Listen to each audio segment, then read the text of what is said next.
ఈ కృష్ణగాడి వీర ప్రేమ గాథ ఏమై ఉంటుంది? మీరేమైనా కొంచెం మాకు చూచాయిగా ఆ స్టోరీ మీ పాయింట్ ఆఫ్ వ్యూలో చెప్పగలరా? ఒక మంచి లవ్ స్టోరీ ఉంటుంది. అందరికీ నమస్కారం అండి. ముందుగా రామ్ గారు, గోపి గారు, అలాగే అనిల్ గారు నాకు అంటే ఒక ఫ్యామిలీ మెంబర్స్ లాగా. సో ఒక మంచి అభిరుచి ఉన్న ప్రొడ్యూసర్స్. సో డెఫినెట్గా ఇంకా ఈ సినిమా కాదు, ఇంకా వాళ్ళు ఏ సినిమా చేసినా పెద్ద స్థాయిలో సక్సెస్ అవ్వాలని కోరుకునే మొదటి వ్యక్తిలో నేను ఉంటాను. All the very best sir. And అలాగే మా హను రావిపూడి గారు, అందాల రాక్షసి, ఆ సినిమా చాలా బాగుంది. అంటే యాజ్ అ టెక్నీషియన్ నాకు అన్నీ చాలా బాగా చేశారు ఆయన.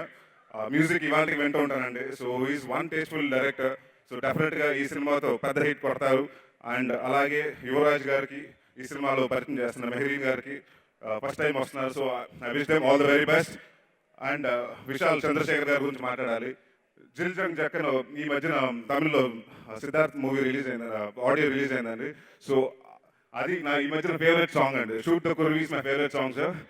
So all the very best and welcome to Tollywood.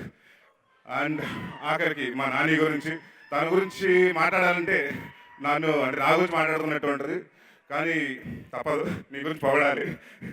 So Nani ఏంటంటే ప్రతి సినిమాకి అంటే నాకు బాగా నచ్చింది ఏంటంటే తను సెలక్షన్ ఆఫ్ ద స్టోరీస్. ఒక సినిమాకి ఇంకొక సినిమాకి చాలా విభిన్నమైన కథలు ఎంచుకుంటూ ఉంటాడు. సో ఈ సినిమా గురించి నాకు మొత్తం తెలుసు. సో డెఫినెట్గా ఇది ఒక మంచి అంటే భలే భలే మగాడి కంటే ఇది పెద్ద సక్సెస్ అవ్వాలని కోరుకుంటూ all the very best the entire team. Thank you very much.